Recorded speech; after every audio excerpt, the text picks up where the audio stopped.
What was going through your mind as you watched this unfold? Oh, it's just terrible. Here, this was teed up to be a success for both countries today.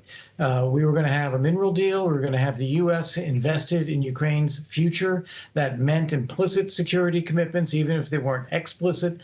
President Trump had already met with Macron and Starmer this week about setting up European security forces to help protect Ukraine. And this was on a track that was going to be moving it forward to Ukraine's benefit and America's benefit. And to watch that conversation just devolve into shouting and pushing back, I really have to say, I think that President Zelensky completely mishandled it.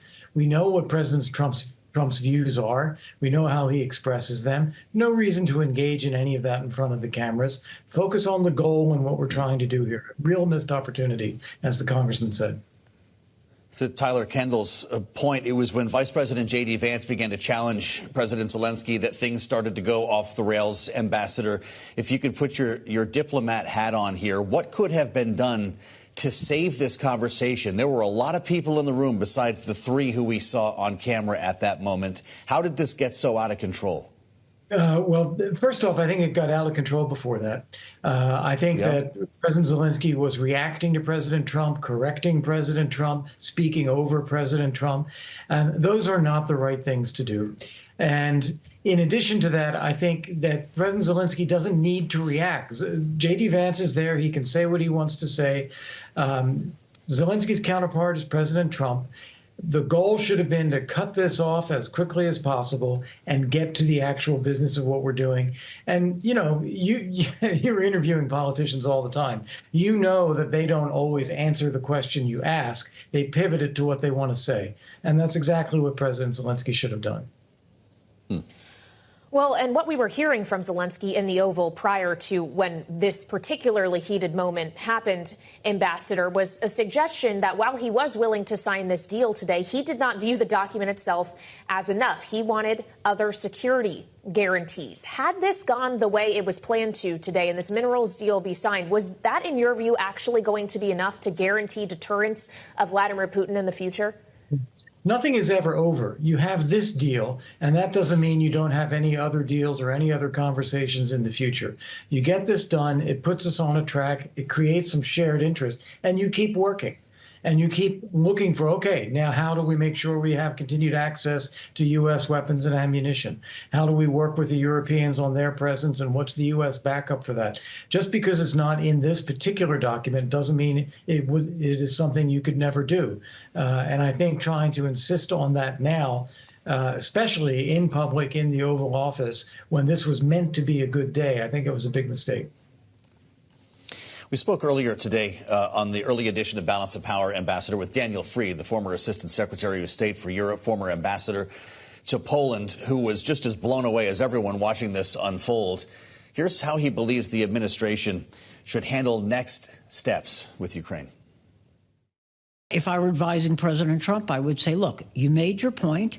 Now tell Zelensky, make light of it. Tell Zelensky we need a deal. Let's show people after we've pushed back that we can do this. But you get the boss alone in a room right now. Everyone goes cool off for a minute. I need to talk to you alone. The national security, this is the job for the national security advisor. Yep. And I think Mike Waltz is a serious person. And he was right in there. That's right. But that didn't happen, Ambassador. And of course, President Zelensky and the Ukrainian delegation were asked to leave the campus. We just heard from Senator Lindsey Graham, as you might have noted at the top of the program. I don't know if we can ever do business again, is what this once at least Ukraine hawk said. Is he right? You know, I don't agree with that. I understand where Lindsey's coming from, and he had just spoken with the president, so I know there's a lot of emotion around that right now. But I think what Dan Freed said is right.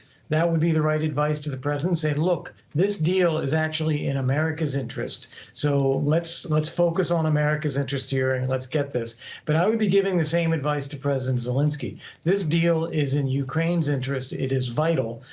Without this, the country is at risk. You need to apologize to the American people for disrespecting the office of the Oval Office of the United States. And you need to ask for another meeting and sign that deal and get things back on track. I think the ball is really in Zelensky's court at this point.